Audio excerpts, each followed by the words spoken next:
In the western areas of New South Wales, it's important that adequate tree cover be maintained on farms. Strategically located trees protect crops from extreme weather conditions and the physical battering by prevailing winds. Also, shelter belts are important to the welfare of stock and can provide shade and shelter during summer and time of drought. Due to a number of factors like overclearing, insect attack and salting, trees have been on the decline, and active measures need to be taken to ensure their continuing survival. A relatively inexpensive way of ensuring continuous tree cover is to allow seedlings to grow back amongst existing trees. Seeds of many trees can survive over long periods in the soil and will germinate and grow when conditions are suitable and stock excluded. West of Condobolin at Booberoy, an SCS regeneration area was fenced to exclude stock in 1951 and has seen extensive regeneration of cypress pines from only 2 original trees to the thousands at present. They mainly established in the high rainfall years of 1956, 74 and 83. The area outside is still clear of pines, with a more open woodland that is more desirable for grazing.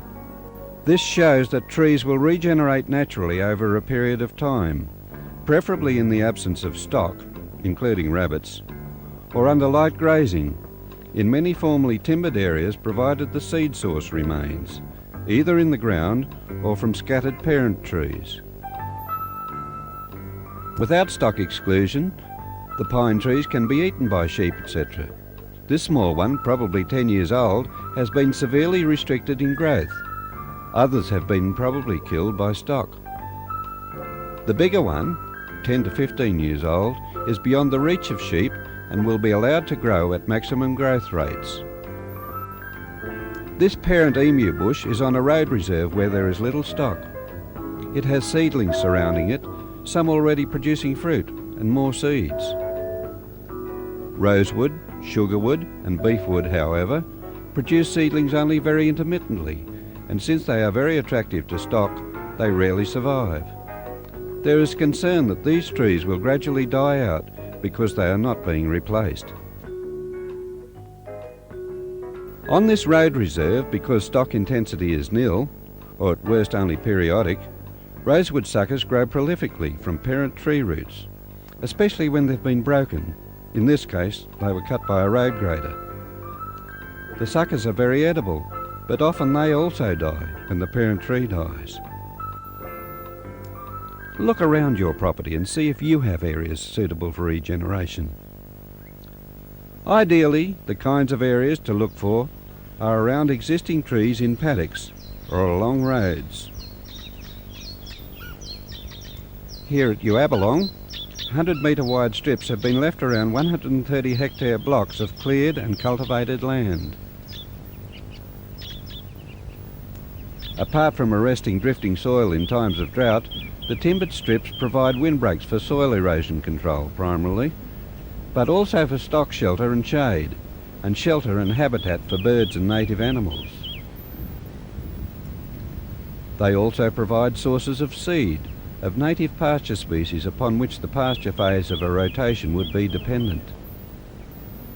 Other likely areas for native tree regeneration are to the windward side of dams and canals, along fence lines, roads, creeks and property boundaries, near houses, farm sheds and yards, in the corners of paddocks, in rocky or inaccessible lands, around stock watering points, along ridge lines, along eroding riverbanks. Encourage the regeneration of native trees on your farm. Understand that the rewards in terms of increased production, lower soil loss and the benefit to birds and wildlife will more than offset the loss created by excluded areas. For further information about the regeneration of native trees, contact your nearest office of the New South Wales Soil Conservation Service, Department of Agriculture or the Forestry Commission.